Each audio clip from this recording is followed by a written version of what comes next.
وقل رب زدني علما.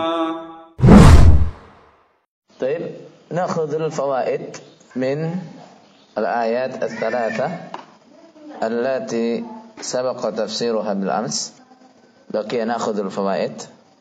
Yang pertama, termasuk sifat orang yang takwa adalah percaya pada perkara-perkara gaib yang telah dikabarkan oleh Allah Rasul, dan percaya terhadap sesuatu yang sudah bisa disaksikan, bisa dilihat, bisa didengar. Itu bukan termasuk iman. Kenapa? Karena sesuatu yang sudah bisa disaksikan, sudah bisa dilihat, sudah bisa didengar, itu sudah tidak mungkin lagi diingkari. Sehingga orang percaya dengan sesuatu yang sudah bisa disaksikan itu istilahnya doruri, mau nggak mau dia harus percaya. Soalnya apa? Sudah ada di depan mata. Maka orang iman yang sesungguhnya adalah orang yang iman terhadap perkara-perkara yang masih gaib. Yang kedua, termasuk sifat orang yang takwa adalah menegakkan sholat secara lahir dan batin. Lahirnya gimana? Lahiriahnya mengerjakan sholat dengan menyempurnakan syarat-syarat sahnya sholat, rukun-rukun sholat, wajibatnya sholat, semua dikerjakan secara sempurna. Kemudian secara batin dia jaga kekhusyuannya sholat. Dan ini mencakup sholat wajib dan sholat sunnah semuanya. Sholat wajib ditegakkan, sholat sunnah juga ditegakkan. Berarti sekaligus ayat ini adalah ajakan atau perintah untuk menegakkan sholat. Kenapa? Karena menegakkan sholat itu adalah sifatnya orang yang takwa. Berarti kalau kita nggak menegakkan sholat, berarti kita bukan orang yang takwa.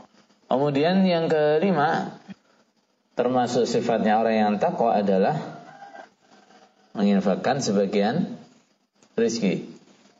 Dan ini mencakup semua jenis infak dalam kebaikan. Entah itu berupa wakaf, sedekah kepada orang miskin, memberi nafkah kepada kerabat dan seterusnya. Semua termasuk di situ. Baik yang wajib ataupun yang sunnah. Yang keenam, wa mimma razaqnahum. Kalimat wa mimma razaqnahum, sebagian rizki yang aku berikan kepada mereka. Ini menunjukkan kalau yang kita infakkan itu bukan hak kita. Misalnya, yang kita infakkan hartanya orang lain yang kita curi, hartanya orang lain yang kita rampas, kemudian kita infakkan. Infaknya itu diterima apa enggak? Enggak diterima. Infaknya batal. Karena apa? Infak yang disyariatkan adalah menginfakkan hartanya sendiri, bukan menginfakkan hartanya orang lain. Kemudian yang ketujuh, infak selain zakat tidak ada ketentuan nominalnya, nggak ada. Harus sekian itu nggak ada. Selain zakat, kalau zakat sudah ada ketentuannya, harus sekian ada. Tapi selain zakat tidak ada ketentuannya, harus sekian nggak ada. Kenapa? Sebab ayatnya di sini mutlak, tidak menentukan berapa yang harus diinfakkan. Ayat hanya menyebutkan sebagian hartanya atau dari hartanya. Minnya itu bisa min litab'id, bisa min bayan, bisa bermakna sebagian atau keterangan. Nah, infaknya adalah dari rizki yang mereka miliki, yang diberikan pada mereka, atau infaknya sebagian dari rizki mereka. Kedua lafaz ini sama-sama menunjukkan tidak adanya ketentuan berapa yang harus diinfakkan. Tidak ada. Saya mau infak 1%, 2%, sampai 100%, nggak ada ketentuannya. Termasuk boleh menginfakkan seluruh hartanya. Kenapa? Itu juga mimma razaqnahum. Menginfakkan seluruh harta itu termasuk harta itu mimma razaqnahum. Seperti yang dilakukan oleh Abu Bakar. Dia menginfakkan seluruh hartanya. Boleh nggak itu? Boleh, tapi dengan syarat. Apa syaratnya? Syaratnya tidak sampai meninggalkan yang wajib. Apa yang wajib? Menafkahi keluarganya, membayar zakatnya, bayar utangnya, netepi janjinya, selagi tidak sampai mengakibatkan meninggalkan yang wajib. Kenapa? Karena yang sunnah tidak boleh mengalahkan yang wajib. Yang wajib harus didahulukan sebelum yang sunnah. Sebelum saya mau wakafkan seluruh harta saya harus pastikan saya masih bisa menafkahi keluarga saya. Hutang-hutang saya sudah saya bayar. Janji-janji saya sudah saya tetepi. Kalau sudah gitu, silakan. Harta saya mau saya infakkan semua, mau saya wakafkan semua, boleh. Tapi kalau terus harta saya wakafkan semua, kemudian orang-orang yang nagih hutang ke saya gak dapat apa-apa, kenapa? Nah, harta saya sudah habis saya wakafkan, boleh nggak? Gak boleh. Hanya mengutamakan yang sunnah mengalahkan yang wajib. Kemudian yang ke berapa? 9. Memuji sifat dermawan dan mencela sifat pelit. Wa mimma razaqnahum yunfiqun. Mau infak itu menunjukkan apa? Kedermawanannya. Yang infak di sini dipuji, disanjung. Berarti yang enggak infak dipuji enggak? Enggak. Menunjukkan sifat pelit itu sifat yang tidak terpuji, sifat yang jelek. Apalagi ya banyak ayat-ayat, hadis-hadis yang mencela sifat yang pelit. Alladzina yabkhuluna wa ya'muruna an-nasa bil bukhl wa yaktumuna ma atahumullahu min fadli. Dan ayat-ayat lain menunjukkan bencinya Allah pada sifat pelit.